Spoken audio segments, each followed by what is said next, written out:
Sekarang kita berbicara tentang pintu-pintu surga. Di surga ada 8 pintu. Kalau neraka laha sab'atu abwabin, ada 7 pintu, adapun di surga ada 8 pintu. Kata Allah Subhanahu wa taala, jannati adnin mufattahatan lahumul abwab. Surga-surga Adan yang kekal abadi yang terbuka pintu-pintunya. Dalam ayat yang lain, wal malaikatu yadkhuluna alaihim min kulli bab. Dan malaikat-malaikat yang masuk kepada mereka menemui para penghuni surga, mereka masuk dari segala pintu. Salamun alaikum bima sabartum fa ni'ma uqbad dar. Kata para malaikat, keselamatan atas kalian karena kesabaran kalian. Kalian masuk surga. Dalam ayat yang lain, tatkala penghuni surga masuk ke dalam surga, maka disambut oleh para malaikat. Yang menyambut para malaikat, Allah Subhanahu wa taala berfirman, hatta idza ja'uha wa futihat abwabuha. Sampai tatkala mereka datang masuk ke dalam menuju surga, wa futihat abwabuha, kemudian dibukakanlah pintu-pintu surga. Wa qala lahum khazanatuha salamun alaikum tibtum fadkhuluha khalidun.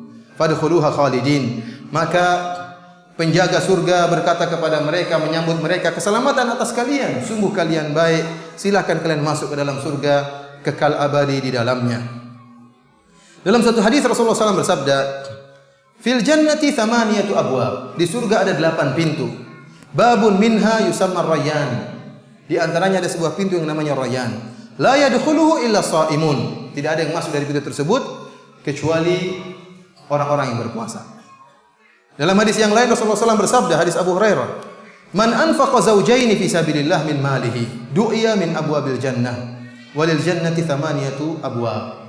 Kata Nabi SAW, barang siapa yang menginfakkan 2 perkara, maka di jalan Allah Subhanahu wa taala dari hartanya, maka dia akan dipanggil dari pintu-pintu surga. Para ulama mengatakan 2 perkara ini bisa jadi misalnya emas dan perak, bisa jadi misalnya misalnya 2 onta, pokoknya 2 perkara yang digunakan untuk di jalan Allah Subhanahu wa taala, maka dipanggil dari pintu-pintu surga 8 pintu. Faman kana min ahli salat du'iya min babi salat. Kata Nabi sallallahu alaihi wasallam, barang siapa yang rajin salat, ya, salatnya lebih dominan daripada ibadah-ibadahnya yang lain, maka dia akan dipanggil dari pintu salat. Wa man kana min ahli shadaqah, barang siapa yang rajin bersedekah, dia salat, dia puasa, tapi sedekahnya sangat nampak daripada ibadah yang lain, maka dia akan dipanggil dari pintu sedekah. Wa man kana min ahli jihad du'iya min babil jihad. Barang siapa yang berjihad di jalan Allah Subhanahu wa taala, maka dia akan dipanggil dari pintu jihad. Wa man kana min ahli siyam du'iya min babis siyam. Barang siapa yang selalu berpuasa, maka dia akan dipanggil dari pintu puasa.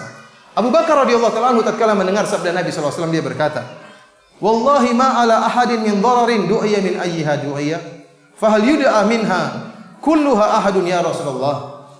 Kata Abu Bakar radhiyallahu taala anhu, tentu tidak ada masalah kalau seorang dipanggil dari seluruh pintu. Apakah ada orang yang dipanggil dari seluruh pintu? Dari pintu mana saja dia dipanggil? Kata Nabi sallallahu alaihi wasallam, "Na'am, wa arju an takuna minhum." Dan saya harapkan engkau termasuk mereka yang dipanggil dari semua pintu. Oleh karenanya Abu Bakar radhiyallahu taala pernah ditanya, Rasulullah SAW pernah bertanya, siapa di antara kalian yang hari ini memberi makan kepada fakir miskin? Kata Abu Bakar, saya ya Rasulullah. Siapa di antara kalian yang pada hari ini membantu orang lain? Kata Abu Bakar, saya Rasulullah. Siapa yang di antara kalian pada hari ini mengunjungi orang sakit? Kata Abu Bakar, saya Rasulullah. Siapa di antara kalian pada hari ini mengantar jenazah? Kata Abu Bakar, saya Rasulullah.